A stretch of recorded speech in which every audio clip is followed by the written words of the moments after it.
custodians of the land, the Gadigal people of the Eora Nation, and pay respects to their elders, past, present, and emerging.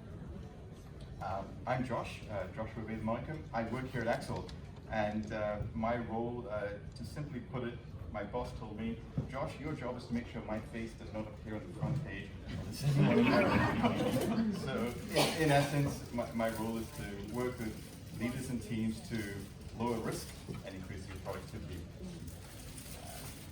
So, a little bit about the CBA Christians. We're a group of non-denominational group of Christians who have a common faith in Jesus. We meet at many locations across CBA. Axel, CBS, CBP, DP1, Parramatta, and Olympic Park. And what do? We have regular lunchtime study groups where we read God's Word, the Bible. We pray for each other, our colleagues and friends. We catch up for lunch. And we also engage on Yammer. So why are we here? So I'm really delighted to introduce David Robertson. And David Robertson is from City Bible Forum. He is a cultural commentator, prolific blogger, and he's going to be talking about this amazing topic, and the actual title is really captivating. Christmas. Here. Is that better? Is it? Okay. Christmas miracles, angels, guiding stars, virgin birth. Are these just myths, or do they really happen? And so, David, before I do hand over to you, David will be speaking from the Bible, from the Gospel of Matthew, chapter 1, verses 18 to 25. David, would you like to just give us a bit of an introduction about yourself, and you can also share what City Bible Forum is, where it is, and what you guys do? Okay. I'm from a land far, far away, Scotland. So I've just popped over to see you. I've been living in Sydney for 5 months, and I'm looking forward to the sunshine when it comes, and no smoke. I still am a Presbyterian pastor, but I came over to work with City Bible Forum to start up something called the Third Space, which is the idea of getting people to discuss things in a non-confrontational way, just in culture in general. My job is to get you on the front page of the Sydney Morning Herald. So we will do our best. And City Bible Forum is based in Bridge Street, but is in all of the cities, and they have largely done work amongst city workers in the CBDs. My role is to expand that a little bit. So we'll see how it goes. I'm here for a couple of years anyway, so it's a privilege to meet you. Thank you. Now, while David gives his talk, there will be an opportunity to ask questions. So there will be a phone number on the screen, which is my mobile number. Please text your questions through to me, and what we'll do at the end, we'll answer as many of them as possible. So also, you would have received on your chair, there's a bit of a feedback form. Before the end of the time here, when the questions are being answered, if you can just fill that out and provide it to Fifi. Is Fifi here? Yes. Yep, Fifi. This is really invaluable for us just to collect feedback, to see how things went, and to help us improve as well, and also to gauge your level of engagement as well. So thank you. David, over to you. Okay, thank you. Is it okay without the microphone, or will I use the microphone? What do you prefer? Use the microphone, okay.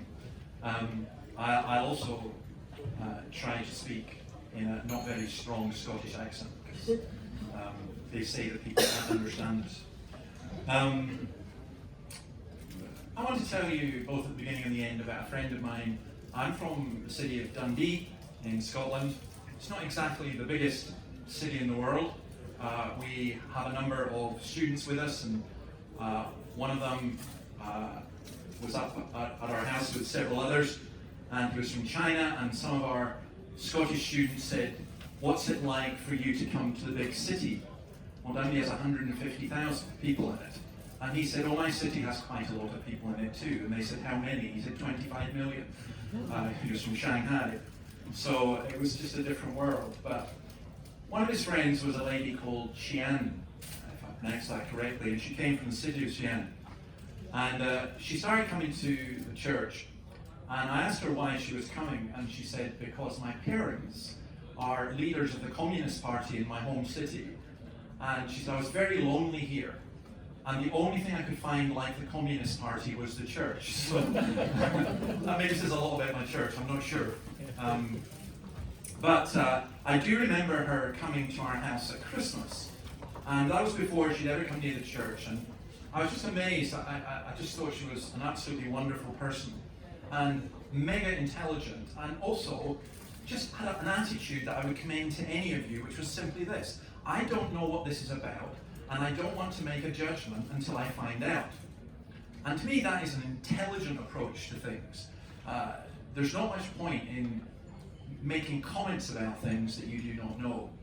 So I thought we would look at miracles in Christmas. And if you've grown up in kind of a Western, American, UK, Australian tradition, you get all these films at Christmas about miracle at Christmas and everything. And I just thought, I know it's lunchtime, I really don't want to send you to sleep, but I thought I would try and address it just a wee bit more seriously.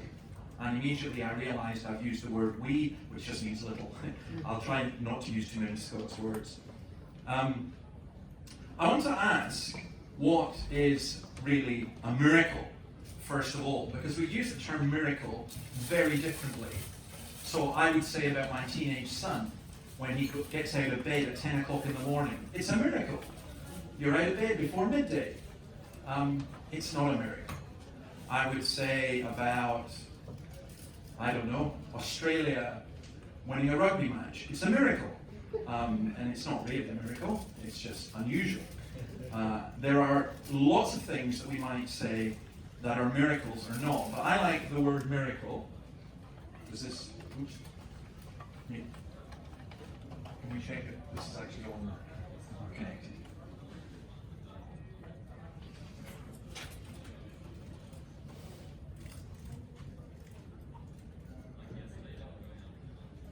I like the word miracle anyway. While they're looking at I also confess the only thing I know less about than computing is banking. So why am I here? We use the word miracle in this way. C.S. Lewis says this: I use the word miracle to mean an interference with nature by a supernatural power. Now, at that point, any discussion could be over. Because if your philosophy, and all of us have a philosophy, all of us have a way of thinking, if your way of thinking is, well, there is nothing outside nature, everything is natural, everything can be explained by chemistry and physics and biology, and if it can't be, it doesn't exist, then you are not going to accept that there could be something outside nature changing it. But you also get religious people who, every time you tell them about a miracle, they go, oh, that's wonderful. They don't question, they don't think about it. And that's why sometimes religion can do a great deal of harm. But I just want to suggest a fairly logical point, and it's this. What Christopher Hitchens says, our belief is not a belief. Christopher Hitchens is a very famous atheist. Our principles are not of faith. We do not rely solely upon science and reason, because these are necessary rather than sufficient factors. But we distrust anything that contradicts science or outrages reason. We may differ on many things, but what we respect is free inquiry, open-mindedness, and the pursuit of ideas for their own sakes. We do not hold our convictions dogmatically. Now, it may seem strange for you to have somebody who is a Christian pastor asking you not to hold convictions dogmatically. But that's because I consider my job to be to get people to think, and also to seek to find out what is true and what is truth. So, in terms of miracles, then G.K. Chesterton, the Roman Catholic writer, says this: that believers in miracles accept them because, rightly or wrongly, they have evidence for them. The disbelievers in miracles deny them rightly or wrongly because they have a doctrine against them. And what I mean by that is the doctrine is that miracles cannot happen. And I just want to simply say to you that you've got to allow for the possibility that if there was an almighty God, then he could do miracles. That's not the same as saying either that there is, although I believe that, or that they necessarily happened. I'm just saying as a logical thing, if your position is no, miracles can't happen, then I'm afraid you get in a circular argument. So the question then becomes one of evidence. We need to look at evidence. Now some people will say, well, everything is determined by reason, and I can work out everything and think out everything by my own reason. But you can't. There's lots of things that I believe in, if you like, that I cannot explain to you how they work. So for example, I know that planes can fly, although when I sit on a plane, I have this fear of flying, and every part of me is saying, this is a large tin can that cannot get off the ground. And I don't think about the millions of plane flights that have flown. I think about Malaysian Airlines, the one that crashed. And I often fly on Malaysian Airlines. So, you know, but logically, I think, although I do not understand aeronautics, I've got enough evidence. I would, by the way, say the same about banking. When I place my money in my bank, and I'm very sorry that it's the NAV, not you guys, I have no idea what happens to it. I have no idea what half the words mean in that document that they give you. But I'm trusting in a banking system. That's maybe not a good thing to trust in, but who knows? That's why you guys are here, to make sure that it is trustworthy. But there's this, in terms of how we reason and think about things. This is J.B.S. Haldane, who's an atheist, he's a biologist, and he says this: it seems to me immensely unlikely that mind is a mere byproduct of matter. Sorry, I told you this would get a wee bit heavy. Your mind, if you're saying, well, I think the way I think just because of chemicals, there's a problem with that. Why? He puts it this way: if my mental processes are determined wholly by the motions of atoms in my brain, I have no reason to suppose that my beliefs are true. They maybe sound chemically, but that does not make them sound logically, and hence I have no reason for supposing my brain to be composed of atoms. In other words, it's very, very hard for us to ascertain and to work out what is true. Now, I'm saying all of that as an introduction to an idea that you have to allow for the possibilities that miracles may happen, may have happened. I'm putting it no stronger than that, and that it's worth investigating, and particularly when we come to this one of the virgin birth.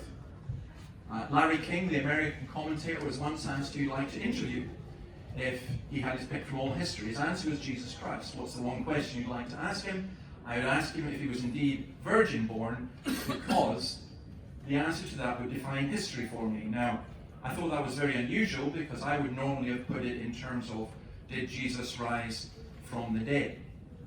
Now, what do we mean by virgin born? We mean very simply that Mary became pregnant without having sexual intercourse with her fiancé at that time, Joseph. That's what we mean. Now, forgive me, I'm not being crude, but in today's society, we shouldn't really have that much difficulty with it, because it is possible for a woman to become pregnant without having sexual intercourse. There are various ways that scientifically you can do that. So we say that human beings can do that to other human beings.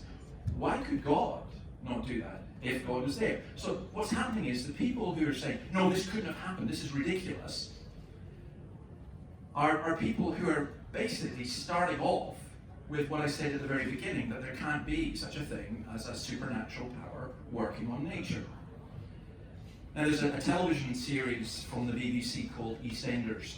It's one of these really dreadful soap operas, which none of you watch because you're all civilized, cultural people.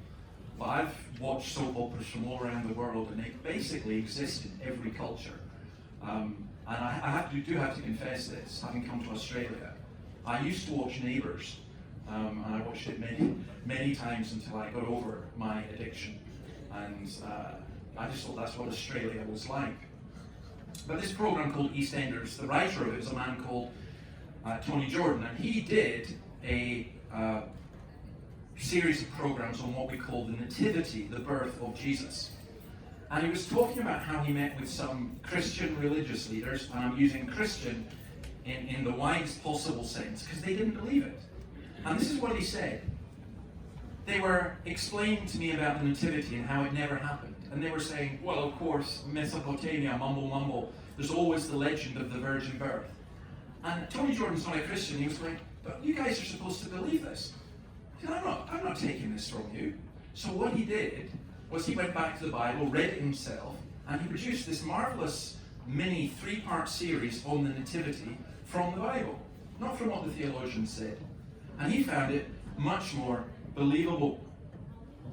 So I think what we're celebrating at Christmas, what the Bible tells us we're celebrating, is God coming down to earth in the person of Jesus Christ. There's a story of a young boy who's walking along with his dad, and he sees an anthill, and he sees thousands, tens of thousands of ants. But he realizes that there's a massive digger machine coming towards it, and all these ants are going to get squashed. And the boy was quite upset at this, and he said, Dad, you've got to tell the ants. They're going to get killed. And his father said, well, how do you think I can tell them? Can't you speak their language? No. How can I tell them? Dad, you could become an ant. Well, in the same way, if we want to know who God is, I have great difficulty in conceiving of God in any way. But what if God became a human being and revealed himself to us? And that's what the Bible itself says about Jesus, that Christ is the exact representation of God's character and being. And it gets complicated when we talk about God being Father, Son, and Spirit, as Christians do. But that's what Christmas is.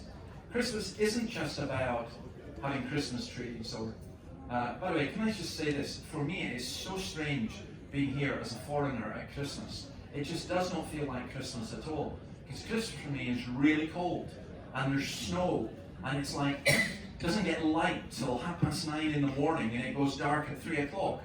And so having lights on a festival of lights is great, and you have big Christmas trees with lights. And I go into Martin Place, and there's a massive big Christmas tree, and there's no lights. I'm saying, what's this?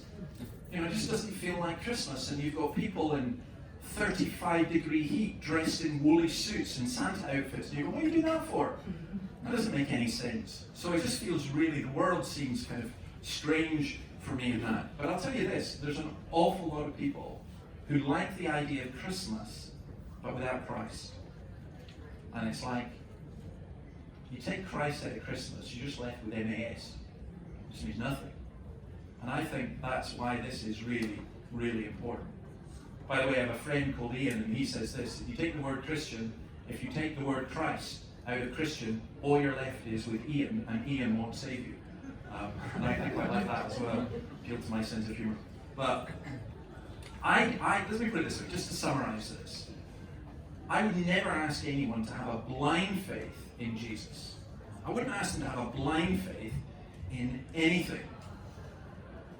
I would want some degree of evidence. And I think there is evidence that God came into this world, that he intervened, that he has done so in Jesus. And I think both his character, what he did in terms of the cross, his resurrection, and everything else indicate that. Which is why today, all over the world, in every single country, there are people who worship and follow Jesus. Now I realize for some of you that may appear to be really strange, but it is, I believe, the truth, and not just the truth, the life-changing truth.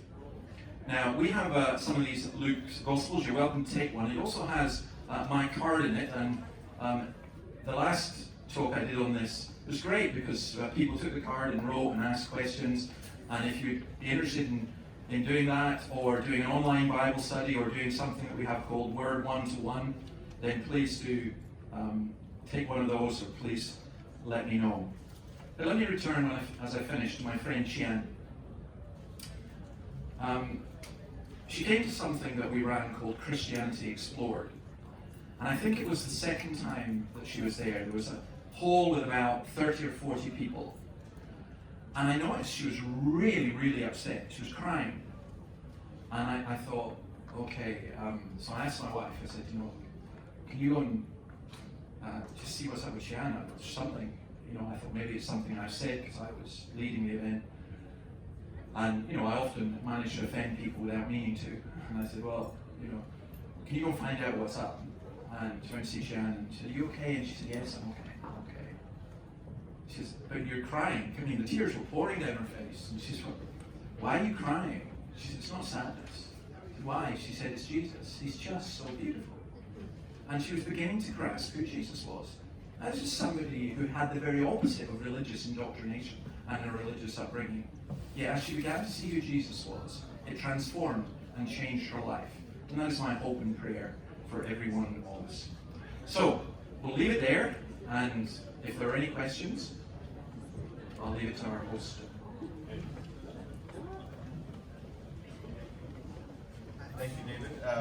David, I especially, before I get to the questions, it's an interesting point you made about needing to look into the evidence and then and not just relying on your own dogma when it comes to things. And why are we limiting God if we can do things like the virgin birth? And we do have a question that has come through. The question is, have you ever witnessed a genuine miracle? Okay. All right. Great question. Yeah, it is a fantastic question. What I'm going to tell you is true, but you may want to investigate it. I was once speaking at a meeting of scientists and religious people. There was an imam and myself and several scientists. And one of the scientists stood up to make his speech, and he said, one of the reasons I don't believe in God is I've never met anyone who's been healed in answer to prayer. So it was my turn to stand to speak next, and I stood up and I had my speech, and I ripped it up and threw it in the bin and said, well, forget my speech, because now you have. I'm going to tell you my story. And 2011, this time of year for me is always very emotional because in 2011, which is 8 years ago, just about this time, I got out of hospital. Now, 3 months earlier, I'd been doing a wedding, and I collapsed in a pool of blood, and got taken to hospital and had something, what they call the Helicobacter virus, which gave you ulcers inside, and they burst, and it's usually fine. You do an endoscopy, I hate that word, they do, and then a colonoscopy, that's even worse. I'm not going to tell you what that is, but I'm sure some of you will know. But I got all of these things because they were trying to stop it bleeding. Now what was happening was, they burst over a main artery, so I was gushing out blood like a fountain. And they gave me 28 pints of blood product. Now you have 8 pints in your body. So I drowned in my own blood, and my lungs stopped working, and I went into a coma. My wife was told that it was 50-50 whether I'd live, but if I did live, she was told to look for a new house because we stayed in a house that belonged to the church, that his brain will not be working properly because what they call your hemoglobins, the blood being pumped to his brains, there's nothing going there. So, he will be, if he lives, which is unlikely, he will be quite severely brain damaged.